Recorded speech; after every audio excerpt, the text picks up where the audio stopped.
Sino pa? Malipati mo kaya yung Okay, may I ask you to please take the seat first for a while on the other side of the hall so we can ask the resource persons invited for this particular witness to take the seat in front of us. Nag-oath na sila? So lahat po kayo ay nakapag-oath na, no? Kayo po lahat. Okay. Salamat. Okay, please continue. Congressman Fernandez. Yes, so we have also invited, Mr. Chairman, the former councilor of Los Baños to be a part of this committee hearing. So can we invite him to stand up and... Okay, Comsec, please administer the oath of Mr. Tamesin, former councilor Tamesin. Sir, do you swear to tell the truth, the whole truth, and nothing but the truth in these public inquiries? I hope you, God. Yes, Your Honor. Thank you. The oath has been administered, sir. Thank you. Thank you. Do you have a lawyer with you, Councilor Tamesin? No, Your Honor. So, No, Your Honor. do you need a lawyer? Hindi na po. Oh, sige. So, have you executed your affidavit? Yes, Your Honor. Ito bang affidavit na ito, ay ikaw, pirma mo ba to? Ito? Hindi po yan. Hindi kay Albotra yan. Oo nga pala. Asan na yun? Yung kay Tamesin. Tamesin, oo. Ito. Pwede bang malaman ano yung full name mo, Councilor Tamesin? Ako po si Norvin Lantican Tamisin. Okay. Ito po ba ang iyong sinumpaang salaysay? Opo. Ito, wala ka pang pirma rito. Ikaw ba ay... Yung hawak ko po, meron po. Bali, maraming kopya po yun. sige. If we allow the resource person, Mr. Chairman, to state or narrate the sinumpaan salaysay, you may do so, no? Your Honor. That will form part of your yung testimony mo in your affidavit. So, Mr. Chairman, may we allow him to tell this story, being the a resource person and who happens to be the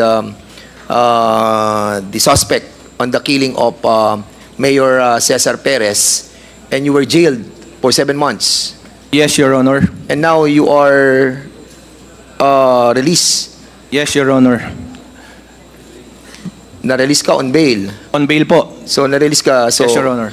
meaning, ba't ka na-release? Mahina ka kaso or what? We filed a petition for bail and it was approved. Okay, siguro let's start from the start siguro. So, since you are under oath at wala pa kaming nakukuhang affidavit mo na pirmado, so you tell your story and narrate to this committee your side of the story. Go ahead.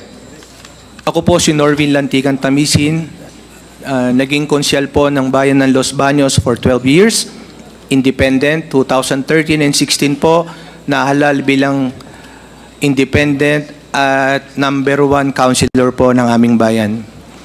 Natapos po ang aking termino ng 2019, June 30, at ako po ay isang human resource practitioner at isang professor po. So bumalik po ako sa pribadong buhay.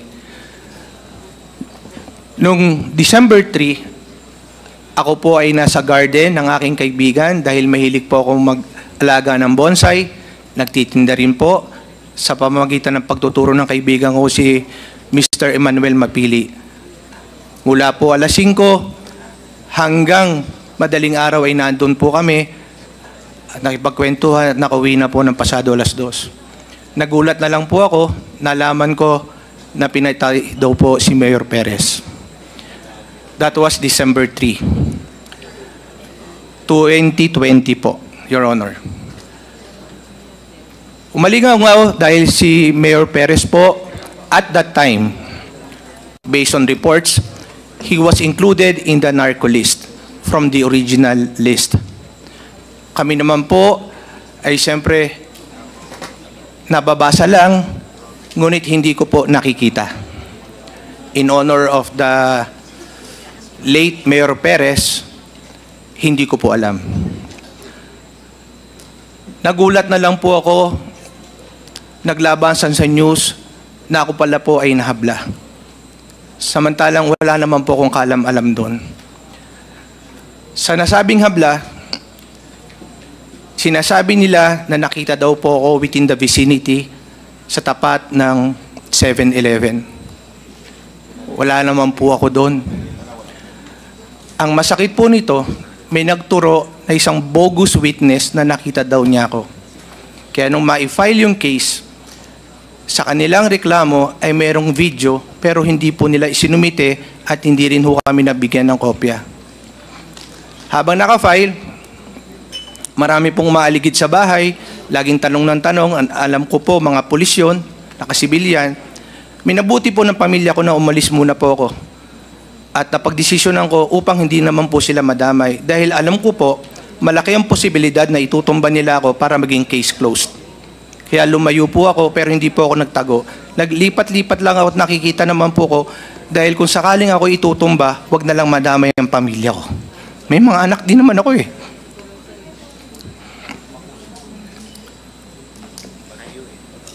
Nagulat ako, nahuli nila ako sa Baguio, pero hindi po ako nagtago. Dahil naglalakad lang po ako. Kung ako po ay magtatago, pupunta po ako ng ibang bansa. At magpapakalayo-layo ako, pero talagang haharapin namin. Gusto lang namin malaman kung saan at kailan ko magagawa ng parang ipaglaban ng sarili ko.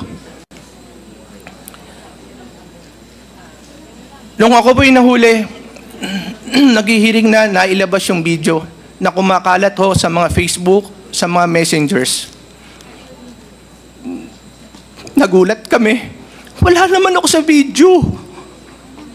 Kung nailabas lang po yun ng mga pulis na siyang gumawa ang Task Force Perez, ang PNP Los Baños at that time, kung nilabas lang nila, hindi sana kami makakasuhan. Ang sinasabi nila, wala daw video na pwedeng pagkakilanlan ng salarin. Pero kung makikita mo, meron po.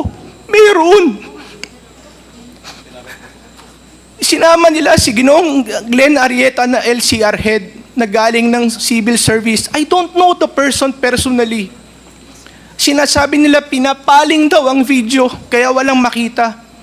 Pero bakit meron? Hindi ko pa kahabaan. Pero kaya po ako nagpunta dito sa inyong paanyaya dahil nung sinabi po ni Madam Colonel Garma na ang bumira daw po o pumatay ay ang team ni Major Albotra, nagsaliksik po ako ng mga videos. Nakita ko yung itsura, pangangatawan, parehong-pareho, halos pagkakahawig ng nasa video na kumakalat sa Los Baños na hindi inilabas ng PNP sa korte na sinumiti kagad upang hindi sana kami nakasampahan ng kaso sa court. Paglabas unon, nakita ko pareho ng relo, halos pareho ng built, hard worker o nag-gym. Nakita ko pareho ng balikat, pareho ng gupit, nakasombrero, pareho ng binte, 5.56 mm ang ginamit, sniper din po. Sabi ko, bakit ho ganun? Your Honor, I thought the PNP is supposed to protect and serve the people. But I was denied of that privilege.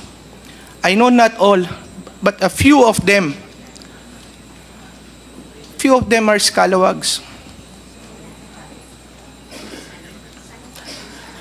Because they keep on implicating, some of them keep on implicating innocent people just for them to prove that they have done something or to please their officers, whoever they are. Alam nyo, malaki ho nasira sa akin eh. Nabenta ko lahat, mga ari-arian ko, pamilya ko, lumaban lang sa kasong to. You know how hard it is to hire a lawyer to defend yourself. Hindi mo alam kung saan ka pupunta kasi kalaban mo, mga naka-uniforme. Para lang matigil yung kaso, tutumba ka talaga. Kaya sabi ko, bakit pa ako matatakot? Inalis nyo na eh. May mga anak ako nabubuli sa school. Hindi ako nakakapagtrabaho because of that record. Ako po naman nakapagtapos din naman ng MBA sa Ateneo. Through scholarship, pinaghirapan ko. Ngayon may babalik niyo ba yung karangalan na sira sa akin, sa aking pamilya? I came here to find out the truth. To seek for the truth. Ngayon lang ako umiyak sa buong buhay ko. But we deserve the truth. The people of Los Baños deserve the truth. My family deserve the truth. Most especially my children. May anak din naman kayo. Sabi nga nung isa, iinog din ang buhay. Kahit lahat kayo nasa mga kapulisyahan, yung ibang mga bad eggs, makakarma din kayo.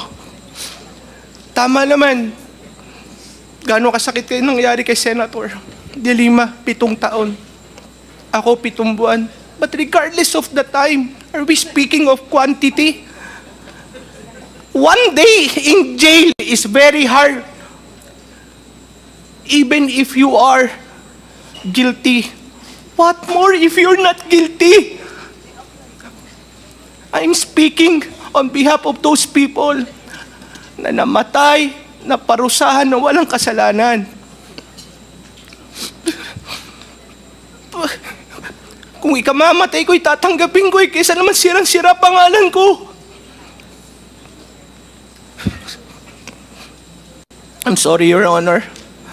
I kept this for a long time. When I was inside, I keep on praying. That's the only thing that kept me alive aside from my family support and my relatives and friends. Pero hindi lahat ng tao makukulong kaya. Hindi lahat kaya. At hindi lahat may babalik ang ginawa nila. Your Honor,